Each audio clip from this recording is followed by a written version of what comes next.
Welcome to the Everybody Matters podcast, a show dedicated to the idea that when organizations care enough to show their people that who they are and what they do matter, they unlock the only business idea with truly unlimited potential. I'm Brent Stewart, your host. This podcast is an outreach of Barry-Wehmiller. Don't forget to connect with us on the web at Barry-Wehmiller.com, on Twitter at Barry-Wehmiller, on Facebook and LinkedIn, and check out our blog, trulyhumanleadership.com. When describing leadership in business, many sports metaphors apply. In fact, one of the most used is this one. It's not whether you win or lose, it's how you play the game. Now that's a pretty apt comparison between business and sports. In sports, you want to play fair, be a good competitor.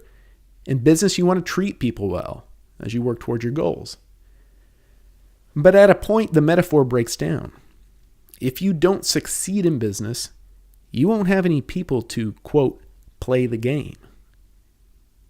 The 3 Ps, caring for people, purpose, and performance must always be in harmony, which is what we teach at Barry-Wehmiller.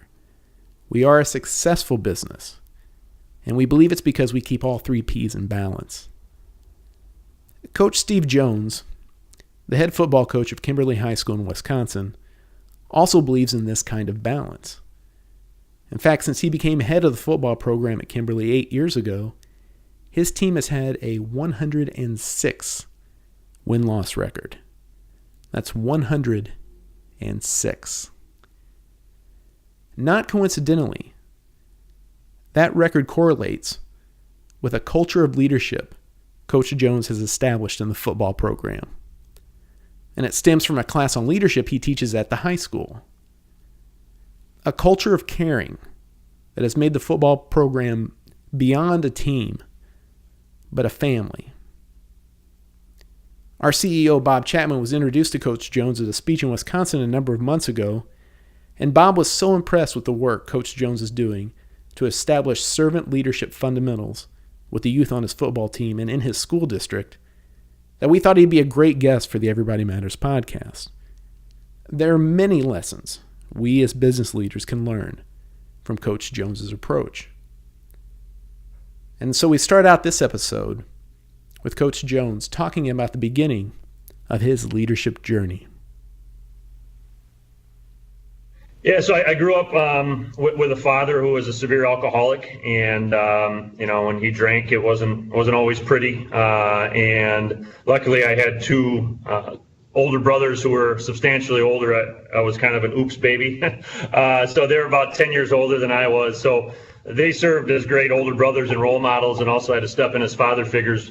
And then they went off to college, and really who kind of filled that role for me were teachers and coaches.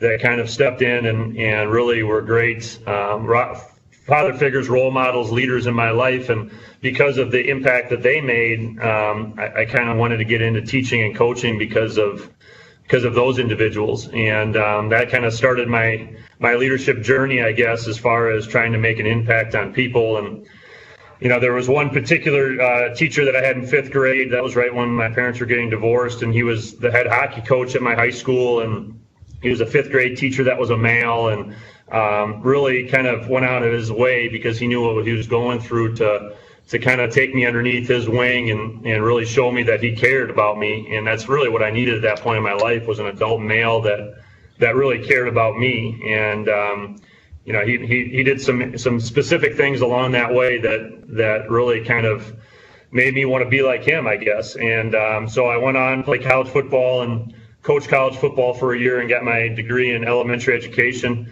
and started off as a 1st grade teacher, and then taught 4th grade for a while and 5th grade. And along the way, I got my master's in educational leadership and got a job teaching health at the high school level. And part of my project, instead of writing a thesis, I could do a project and implement it immediately, which I was really drawn to. So I tried to implement leadership education to our health curriculum, because I thought everything started with leadership as far as making good decisions and leading yourself. And then my principal caught wind of that and then asked me to take on a leadership class, so it was about 10 years ago. And And that's really exploded to the point that's where all I teach. There's a Leadership 1, there's a Leadership 2. We also have a course at the high school that's centered around servant leadership, where kids go out in our school district and serve in elementary education classrooms.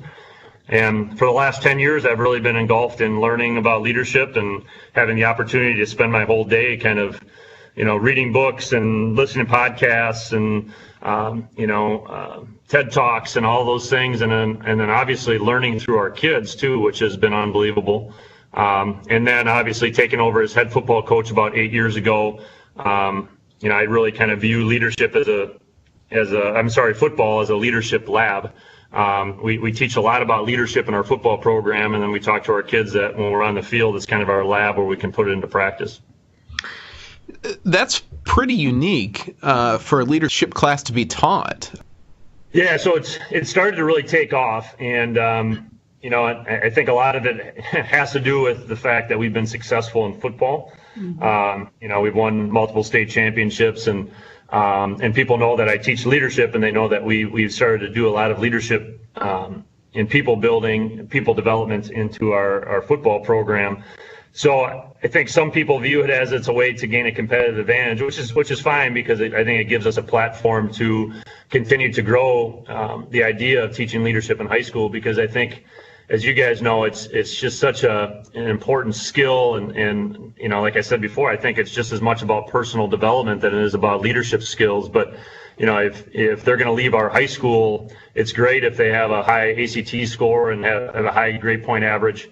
But they got to be able to collaborate with others. They got to be able to listen well. They got to be able to communicate. They got to be able to problem solve. They got to be able to do a lot of other things than just be able to score well on tests. So yes, to answer your question, I think it has grown. There's more and more school districts doing it, which is great. Well, certainly it is a competitive advantage.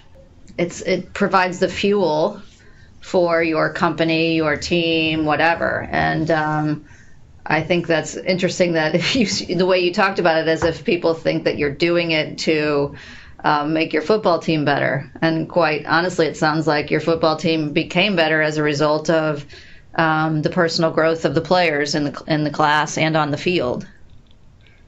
Absolutely. I think it's just become the product, but it wasn't the goal all along. And, our why in our program is that our young men, lead better people than when they walked in. And I think the winning is a byproduct. We've won 100 games in the last 8 years. We've lost 6. And in that journey, we've never ever talked to our kids about winning a football game. We talk a lot about what it takes to be a winner in the process of doing that. And in a result, we have won games. And as I told Bob when we had breakfast, you've shown that you can win in the business field by taking care of people and putting people first, and I think we've shown in the athletic world that you can still win by taking care of people and putting people first. And it is a competitive advantage, but we just don't necessarily look at that way, especially initially when we started really diving into leadership in our program. Mm-hmm. How do you talk to your kids about a competition and being competitive and being in a competitive environment, but remembering all these leadership principles that you're teaching them as well? How do you teach the balance in that? Well, yeah, because the scoreboard does matter, right? If I don't win enough games, I'm not going to have a job very long, right? So don't get me wrong, I understand that. But what we talk a lot about with our kids is that we want to be the best version of ourselves, right? And we have an internal scoreboard, and we may win a game by 21 points, but if we didn't play up to our capability, we weren't individually and collectively the best version of ourselves, then yeah, we may have won the game, but we still got a lot of work to do. And the other way, we might lose a game by 3 points, but we played to the best of our ability. It's about, I guess, perspective, right? Because we talk a lot about controlling the controllables in our program, and in reality, winning is not controllable. If it was controllable, we could all sit around and really, really want it, right? And if it was controllable, you could find ways to always win, but it's not. There's a lot of uncontrollable factors in the outcome, but in the process, there's a lot of controllables and things that you can control in the process of winning. So I think that's where the competition comes, is that internal of, are you better than you were yesterday? So one of the themes in our program is change your best. And when I introduced it, I said to our kids, hey, your best is not good enough. And I think that ruffled some feathers because their whole life they've been told that their best is good enough. And then I told them that our goal is to change your best. So whatever your best was yesterday, we need to change it. We need to, increase that lid. We need to find ways to push you to be better than you were yesterday. And sometimes that's uncomfortable and sometimes that's not always fun, but that's the ultimate goal. And, through that process, I think the scoreboard ends up taking care of itself. What was kind of the reaction when you started instilling some of these philosophies in the football program? I think our kids, understood my beliefs, even as an assistant coach, as far as the importance of leadership and the importance of focusing on the culture of our program. So I don't think it was a big shock, but the first year was probably our biggest struggle as we had as a staff and me as a head football coach, because it was an adjustment. It was different. And anytime you change things, there are some people that don't like change and that they'll try to buck that system. So we definitely had some issues in that first year, and then the second year was better, and the third year, and then it kind of took off from that. So I think there's always that kind of dig, that initial dig. Like if you're building a house, you get a dig, and sometimes that dig isn't always easy. But in order to lay that foundation, you gotta start that dig, and we did that the first year. And again, there were more of our kids on board that there wasn't, but there was a few that you definitely had to try to convince that this was important in our program. Mm. How did you develop the curriculum? Like, there's not a lot of high schools that have classes like this, or are there? Yeah, no, there's really not. And so it's a little bit fluid. We definitely have some core principles and beliefs, but as you guys know, there's so many good things out there. There's so much good literature. There's so many great leaders out there that you can learn from. So our curriculum does evolve a little bit. So I would say the base of our curriculum is, in our philosophy on leadership, there's really 3 levels of leadership. So if you imagine a triangle and there's 3 levels on that triangle, the most basic form of leadership, the bottom level of that triangle, is leading by example, or the ability to lead yourself. And I struggle with the idea that when people say that an individual is a great leader because they lead by example, because I completely disagree. I don't think you can be a great leader by just leading by example. So if you would come to me and say Brent is a great leader because he leads by example, I would say, well, what do you mean by that? And you'd say, well, Brent's always on time and he works hard and he listens and he's respectful. To me, that's meeting the standard, isn't it? Shouldn't everybody do those things? So don't get me wrong. I think doing those things earns you the right and the privilege and the respect to lead other people, because no one follows or respects a hypocrite. So if Brent wouldn't work hard and then he would try to hold people to the standard of working harder, nobody would listen or follow him because he's not leading himself. So don't get me wrong. I think it's important, but that's not everything. I think it's the easiest form of leadership, because there's less risk of failure or falling into judgment or some of those things. So it's just, you're taking care of yourself. But if you can do those things, then the next level of that triangle is the ability to lead others. And how do you pull other people in your organization up to the standards and hold them up to the principles and the values that you have? And while leading yourself, how do you pull other people up and make them better versions of themselves? And to me, that's the next level of leadership. And in order to do that, you have to be a strong communicator. You got to be a great listener, and you got to be able to inspire and influence others. And then to me, the highest level of leadership, so the third level of that triangle, the highest level, the top, is to be a servant leader. And that's when, you focus on the people within your organization. You try to give them what they need, even if it doesn't benefit you. And I believe that all great leaders, if you look at a common thread amongst all great leaders, is they're all servants. You look at, Martin Luther King, you look at Gandhi, you look at our military, you look at, individuals' parents. When I ask people who the best leader in their life is, I would say both adults and kids. I would say between 80 and 90% of people will say their parent or parents. But if you look at a parent, if you guys are parents, you know that you are your kids' servants. I'll say. Yeah. And when I say that to kids, they get this smirk on their face, because what they imagine is laying on the couch and they're getting fanned and fed Taco Bell and they're watching Netflix, right? but that's being subservient. So sometimes I think being subservient and being a servant can get mixed up. That's being subservient. To me, a servant leader cares so much about the people that they're working with. They're willing to do what's right for them and help them, even if it doesn't benefit that person individually, but it benefits the people that you're leading, and then in turn will benefit the organization. So I'll go back and I'll ask those kids, I'll say, well, do you always like your parents? So if they said their mom was their best leader, I'll say, well, do you always like your mom?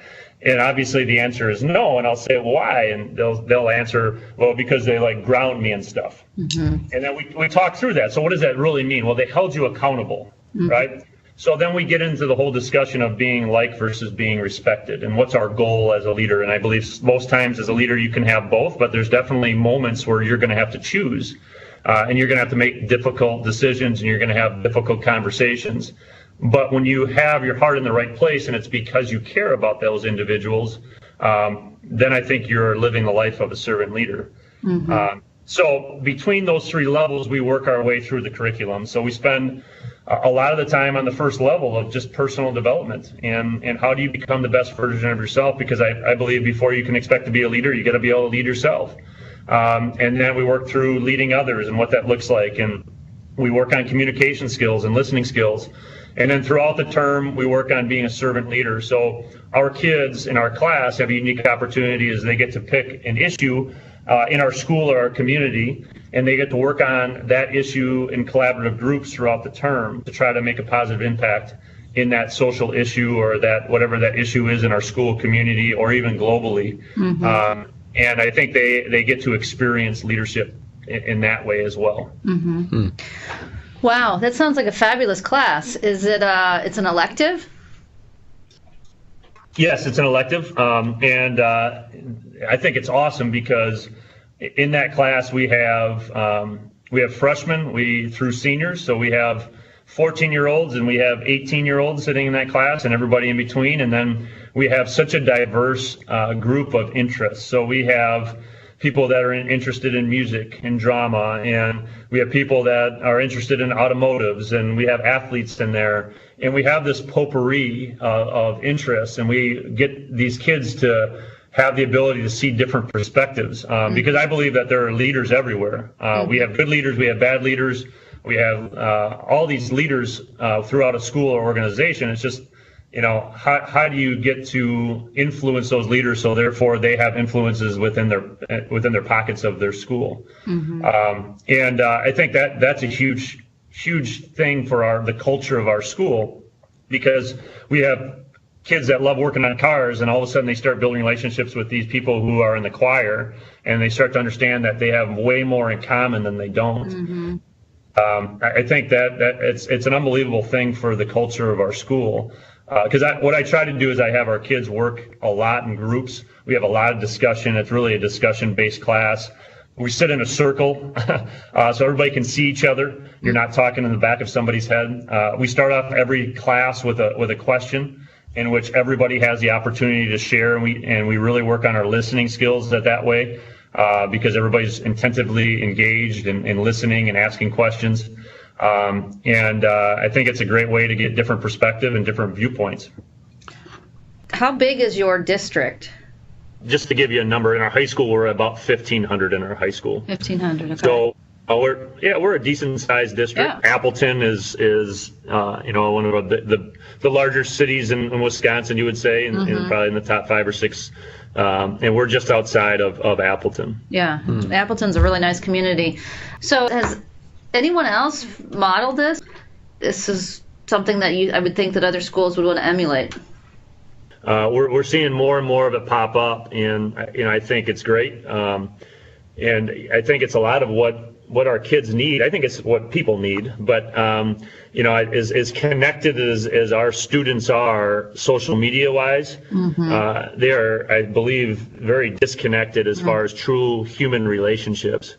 And we just finished up a term, and I literally had high school kids in tears leaving because they built such strong relationships in that class. I think that's huge. I think these kids need the opportunity to build those relationships, because as many friends as they have on, Snapchat and Instagram, nothing replaces a true human connection. Yeah. One of the things that I've read about your team, your football team, and the environment that you create there is that of a family atmosphere, which is very similar to what we try to do at Barry-Wehmiller, try to approach it in that regard. And even to the point where you have a much broader family than just the team, than the varsity team. You look at your entire program throughout grade levels and things like that. Could you talk a little bit about that? And also, I had read about kind of an inverted pyramid of leadership that you have, which was similar to what you talked about before, but how you have the students look at themselves as leaders. Family is a huge value in our program, and we look at it as an acronym. So family for us stands for forget about me, I love you. Forget about me, I love you, and love is really a foundation in our program as well. Whether it's the word love or the word care, to me, it's all about how you define it. And to me, love in our program is a verb, it's an action, and it's about how you treat people, right? To me, that's been big in our program is that word family, and trying to become selfless and understanding that you're a part of something bigger than yourself, because I think that's a lifelong skill. And that word love stemmed, it was right before our first state championship game in this run of about 6 years, and I played for a coach in an all-star game when I played in high school, and we've kept in contact ever since. And I got an email from him that day, and it was just a one-line email that morning, and it said, "Don't forget to tell your kids how much you love them." So this was a Wednesday. We play on a Friday in the first state championship game during this run with me as a head coach. And I was a little shocked by that word, because I never really thought it had anything to do with football, to be honest. I never played for a coach that used that word. I just was never part of a program that used that word.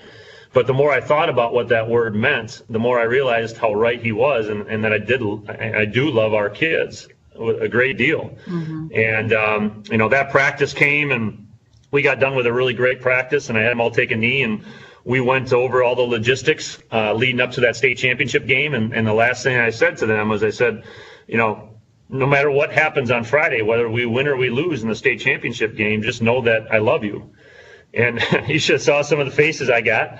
And then I described, how we define that word and how it's an action. It's about how you treat people and why I love them, and how that love is unconditional. So it's about who they are as people, and not the result on the field. And a couple cool things happen in that moment. That word has become a foundation in our program. And we have high school boys that will hug each other and tell each other that they love each other. And I think that's awesome. And you talk about a competitive advantage. I think human connection is a competitive advantage. When people truly care for one another, it's amazing how hard they'll work for each other and how they won't quit on each other. And the other cool thing for me, as I walked away selfishly, is there's probably about 115 young men on a knee that afternoon. I realized that was probably the first time that a lot of them ever heard from an adult male that they were loved, because the family I grew up in, I didn't hear it from my dad. Mm-hmm. So I just think it's a big, powerful word in our program, and it's an action. So how we view it as an action, what you were talking about as far as the pyramid and kind of flipping that paradigm a little bit, I think there's a lot of programs that, if you look at, I like triangles, I guess, but if you look at a triangle, a lot of times, you have the coaches on top and the seniors are on the top, and then you have the juniors, and then all the way down to the freshmen at the bottom, and it's, the freshmen's rite of passage where they have to pick up the field and they have to clean the locker room and they have to do this and that. And what we've tried to do is flip that paradigm and teach our upperclassmen that it's the other way around, that it's their job to model what it means to be a great teammate. It's their job to serve the freshmen and the sophomores. It's their job to go over after a tough summer workout and put their arm around a freshman and say, I've been there before. It's tough, but you'll get through it. It's our seniors' job to take our freshmen home from practice if they need a ride. We've had seniors on their own call a freshman on a Saturday morning and ask them if they want to go grab breakfast on their dime. And the cool thing for me is we're teaching servant leadership, and then culturally, when those freshmen become seniors, what happens? The way that they were treated, they're gonna return the favor, whether it's good or bad. And the culture that we're trying to create is when they become seniors, they're gonna look out for the freshmen, and it cycles in a positive way. Mm-hmm. When I had read about that, it was really striking to me, because if you look at traditional high schools, I'm in my 40s now. When I was in high school, that was the deal, right? Freshmen get initiated. Yep. The seniors are the kings, and it's their time to be the kings, and the juniors are the kings in waiting. And then when it's their time, they get to rule the roost. That is kind of the caste system that had been established. And I think it's an interesting comparison to business and how we look at business. There are so many things established in business, like the survival of the fittest, and how leadership is a top down, or how leadership is looked at, and there's so many rules that when you think about caring in a certain organization, a certain situation, it destroys all the norms. Just as in business, when you talk about caring about people, it destroys the norms of, it's just business.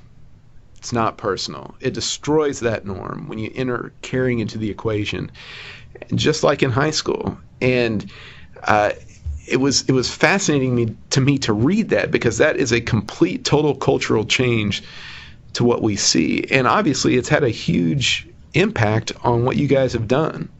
Well, and it clearly has created that whole environment where it's okay to do that, where the boys they don't feel awkward doing it. Like I have boys, high school, one still in high school, and they were all athletes, and there was a little bit of that going on in their school, but it was always interesting to me how there is that sort of expectation that it is, the seniors are the tough ones, and so it's really great that you have created that whole environment where it feels very comfortable for them to do that. And it's the same way in business. You gotta break down those barriers and make it okay to care, because people aren't going to make fun of you because you're, caring or using the word love.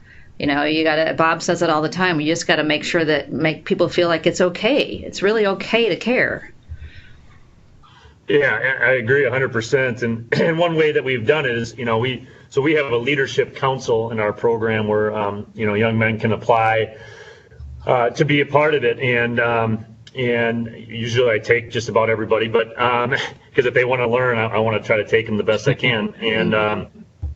And when you start to kind of teach this and develop it, and a lot of those young men tend to be some of our better players, right? And when you can have your best players care the most, and you have your all-state defensive lineman that's putting their arm around a freshman, they kind of set the tone, right? And I think they start to establish that you're right. It's okay to care. It's okay to to show some emotion. It's okay to love the people that you're around. These kids are around each other so much that it's okay. And I think, again, whether it's business or it's football or it's our classroom, I believe that the vision of the culture can come from the top, the CEO, the head football coach, the whatever, but it comes to life through everybody in the organization. So I can have the idea of love and family, forget about me, I love you, and all this stuff sounds great, and we can put it on the back of T-shirts and on posters, but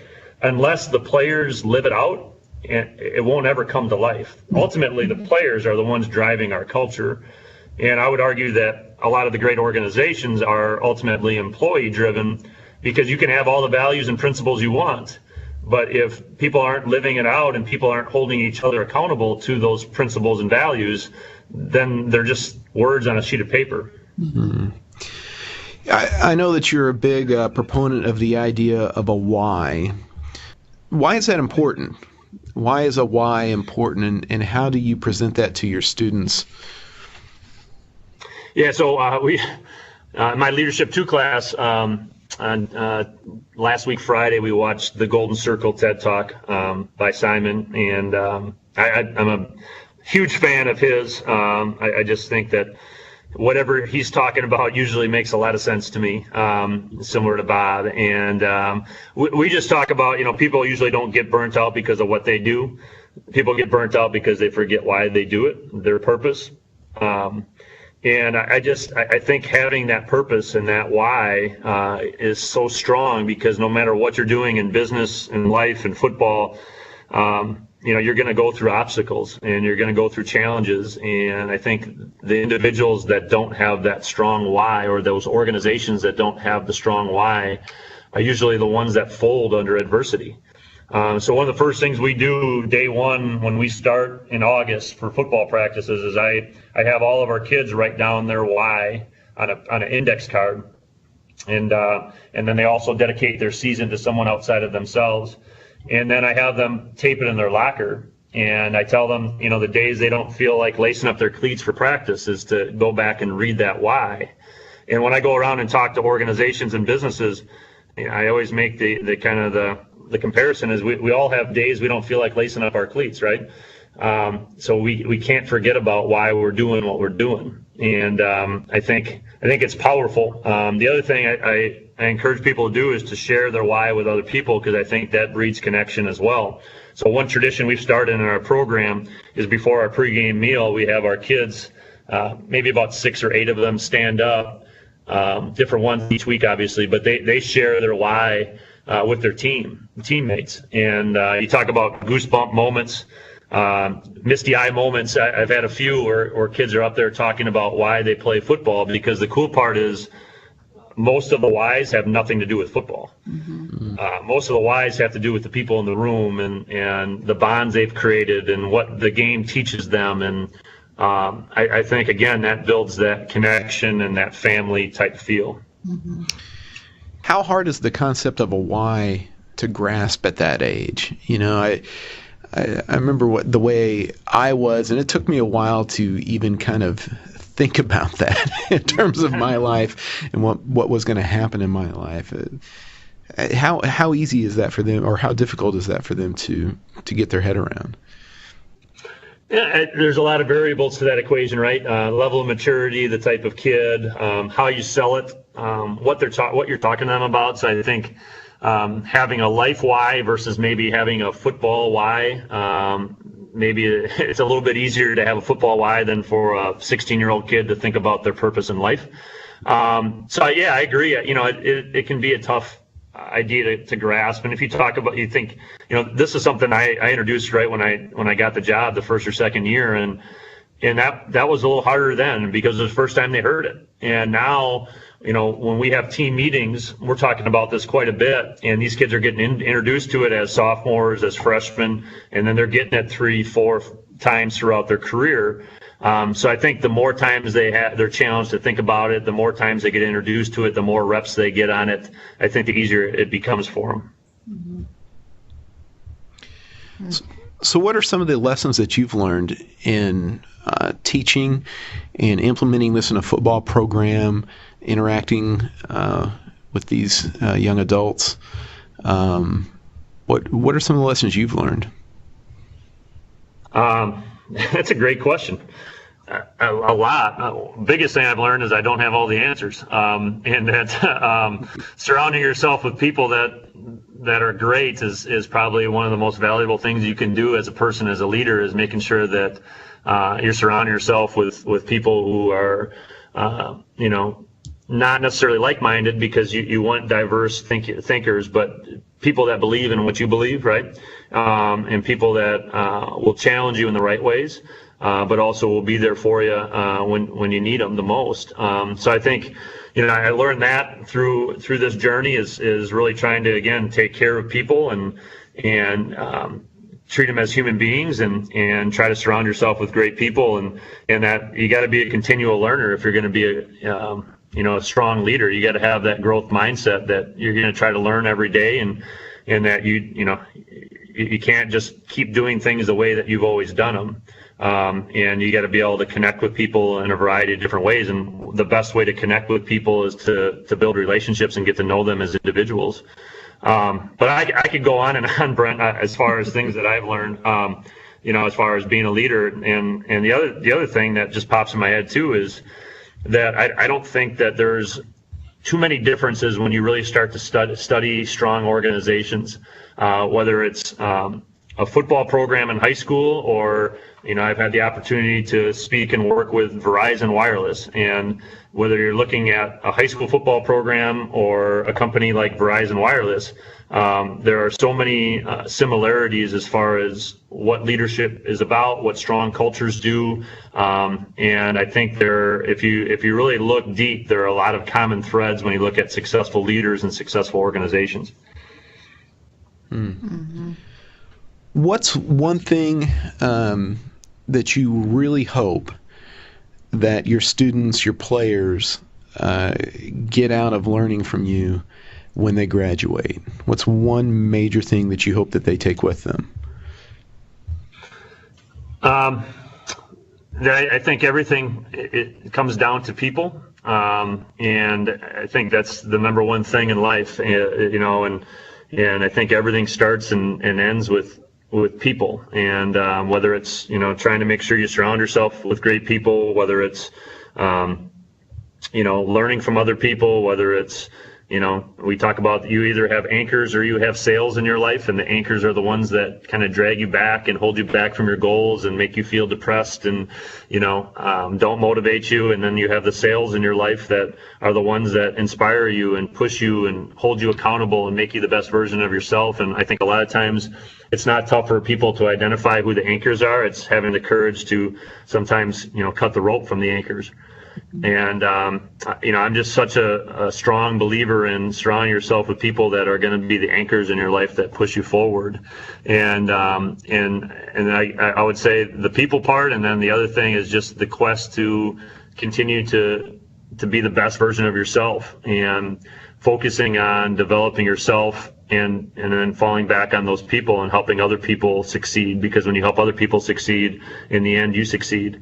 But when you really try to be the best version of yourself every day, I think that you're going to be successful in whatever you do.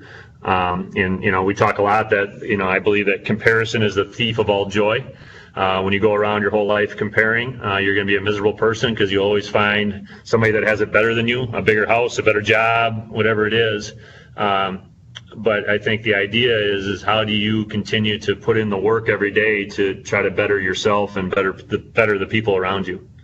As a mother of kids who've had coaches that have been rarely, concerned about the individuals. And so often coaches just focus on winning and the team, and they don't talk about personal growth. And are you sharing this message in a bigger way at all yet? I've been trying, yeah. So I've spoken, at several coaching conferences, and I've gotten out and over the last few years, I've been speaking to, different organizations, in the business community, and I'm trying to get out the most I can. And again, I think winning can give you the platform to do that, right? Now, if I was 6 wins and 100 losses. I don't think people would listen as much as, when you win 100 and you lose 6, right? So that winning, I think, gives you the platform that people will perk up and listen a little bit more. And hopefully myself and our coaching staff can continue to try to use that platform for the good of, winning is important, but it's a byproduct of what you do in your process and how you treat people. And ultimately, we tell our kids all the time that the trophies will collect dust and the records will fade, and nobody's going to remember those things really. What you remember are the memories you create and the relationships that you create along the way. And the biggest highlights for me aren't the trophies in the trophy case. It's the individual relationships and those memories that were created along the way with those individual students and athletes. If you'd like to find out more about Bob Chapman and Ross Zodia's book, Everybody Matters, The Extraordinary Power of Caring for Your People Like Family, go to everybodymattersbook.com. For updates on the book, this podcast, and for a lot of great content and insight. Don't forget to connect with us on the web at Barry-Wehmiller.com, on Twitter at Barry-Wehmiller, on Facebook and LinkedIn, and check out our blog, trulyhumanleadership.com. I'm Brent Stewart, thanks for listening, and don't forget, Everybody Matters is the only business idea with truly unlimited potential.